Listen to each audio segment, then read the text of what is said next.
नमस्कार दोस्तों, स्वागत है आपका द ग्राउंड रिपोर्ट में। मैं हूं समीर आत्मज मिश्र। मंगलवार को प्रधानमंत्री नरेंद्र मोदी ने वाराणसी लोकसभा सीट से तीसरी बार नामांकन किया। नामांकन के लिए उनके प्रस्तावक फिर चर्चा में रहे।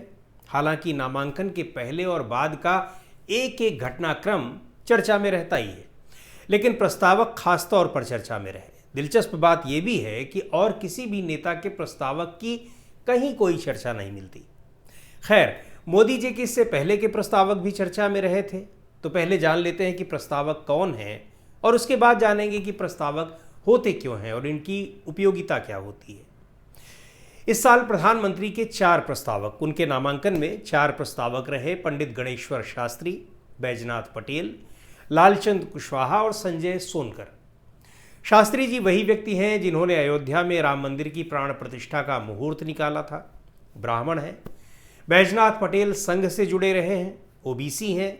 लालचंद कुशवाहा भी ओबीसी हैं और संजय सोनकर दलित हैं। तो ये समझने में कोई मुश्किल नहीं होनी चाहिए कि इनके जरिए कई लेवल पर सामाजिक समीकरणों को साधने की कोशिश की गई है। वाराणसी लोकसभा सीट पे 3 लाख से ज़्यादा ब्राह्मण, 4.5 लाख से ज़्यादा ओबीसी और करीब 2 लाख दलित हैं। 2014 और 2019 के चुनाव में भी मोदी के प्रस्तावकों की काफ़ी चर्चा थी। 2014 में भद्रा प्रसाद निषाद, अशोक कुमार, गिरिधर मालवीय और शास्त्रीय गायक छन्नू लाल मिश्र उनके प्रस्तावक थे, जबकि 2019 के चुनाव में बीजेपी के एक सामान्य कार्यकर्ता सुभाष गुप्ता, अन्नपूर्णा शुक्ला और डोम राजा जगदीश चौधरी मोदी जी के प्रस्तावक थे। चुनाव में प्रस्तावक की बहुत ज़्यादा चर्चा भले न हो, लेकिन इनकी भूमिका काफ़ी अहम होती है। प्रस्तावक ही किसी उम्मीदवार के नाम का प्रस्ताव रखते हैं। जनप्रतिनिधित्व कानून यानी पीपल्स रिप्रेजेंटेशन एक्ट 1951 के मुताबिक प्रस्तावक स्थानीय लोग होते हैं, यानी प्रस्तावक वही व्यक्ति बन सकता है जो उस लोकसभा सीट का स्थायी निवासी हो या वहां का मतदाता हो। उम्मीदवार भले ही बाहर का हो, लेकिन प्रस्तावक उसी लोकसभा का निवासी होना चाहिए। आमतौर पर नामांकन के लिए किसी राष्ट्रीय या राज्य स्तरीय पार्टी के कैंडिडेट के लिए कम से कम 1 और निर्दलीय उम्मीदवार के लिए 10 प्रस्तावकों की जरूरत होती है। प्रस्तावकों की महत्वपूर्ण भूमिका का पता इस बार तब सामने चला जब सूरत के कांग्रेसी उम्मीदवार का पर्चा ही खारिज हो गया। बिना प्रस्तावक के किसी भी उम्मीदवार का नामांकन अधूरा माना जाता है। नियमों के मुताबिक रिटर्निंग ऑफिसर को प्रस्तावकों के हस्ताक्षर सत्यापित करने होते हैं। वो पहले प्रस्तावकों से पूछताछ करता है और प्रत्याशी से पूछताछ करता है। पूछताछ के बाद यदि रिटर्निंग ऑफिसर ये कह देता है कि प्रस्तावक के हस्ताक्षर असली नहीं है, तो कैंडिडेट का नामांकन पत्र रद्द किया जा सकता है। सूरत में यही हुआ था कांग्रेस उम्मीदवार के साथ, और फिर बीजेपी कैंडिडेट वहां से निर्विरोध जीत गए। खैर, बात हो रही थी प्रधानमंत्री मोदी के प्रस्तावकों की, तो बनारस के सामाजिक समीकरणों का ध्यान तो रखा ही गया है और तीनों चुनाव में रखा गया। इसका भी ध्यान रखा जाता है कि इससे और कितनी सीटों के सामाजिक समीकरणों को एड्रेस किया जा सकता है। जिन जातियों के लोगों को इस बार प्रस्तावक बनाया गया है, यानी ब्राह्मण, ओबीसी और दलित, उनके जरिए पूर्वांचल की कई और सीटों पर भी मैसेज देने की कोशिश की गई है। हालांकि बीजेपी के वोटरों में वैश्य और क्षत्रिय यानी ठाकुर समुदाय की भी बड़ी संख्या है, लेकिन इन दोनों समुदायों में से किसी को क्यों नहीं बनाया गया प्रस्तावक, ये समझ से परे है। और हाँ, वाराणसी संसदीय सीट पर तो करीब 3 लाख मुसलमान भी हैं। कला, संस्कृति, साहित्य में योगदान देने वाले भी कई परिवार हैं। कुछ ऐसे भी हैं जो पीएम मोदी के समर्थक भी हैं, बताए जाते हैं। उनके रोड शो में फूल बरसाते भी दिखते हैं। लेकिन तीनों चुनाव में एक बार भी किसी मुस्लिम को प्रस्तावक नहीं बनाया गया। ये बात भी समझ से परे है, क्योंकि पीएम मोदी सबका साथ, सबका विकास की बात तो करते ही हैं। अभी 2 दिन पहले ही किसी इंटरव्यू में भी कह चुके हैं कि वो हिंदू मुसलमान में कोई भेद नहीं करते। तो कोई प्रस्तावक क्यों नहीं बना मुस्लिम समुदाय से, ये सवाल तो उठेगा ही। सवाल इसलिए भी उठेगा क्योंकि प्रस्तावकों का चुनाव यूं ही रैंडम तरीके से नहीं होता, बल्कि इसके लिए पूरी खोजबीन की जाती है। इसी बार बताया जा रहा है कि करीब 80 लोगों के नाम सामने आए थे, जो बाद में शॉर्टलिस्ट होते होते 4 पर पहुंच गए।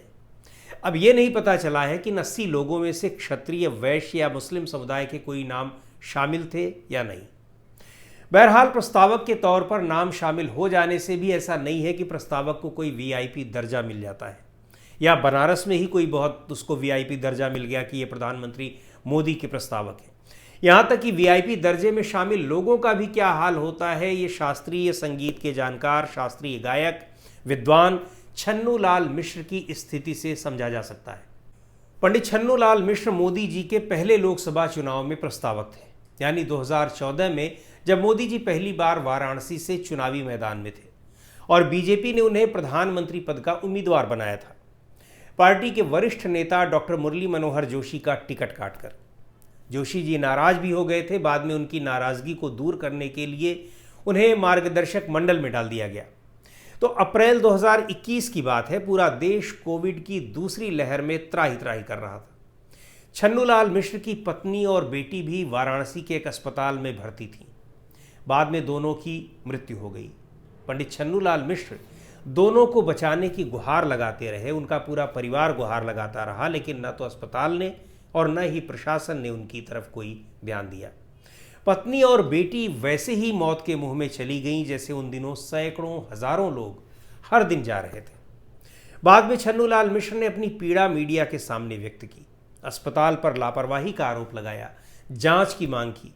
जांच हुई भी, लेकिन जांच में क्या आया ये किसी को पता नहीं चल सका। पंडित जी ने इसकी शिकायत पीएम मोदी और सीएम योगी से भी करने की बात कही थी, शायद की भी हो, लेकिन किसी कार्रवाई की खबर तो नहीं मिली।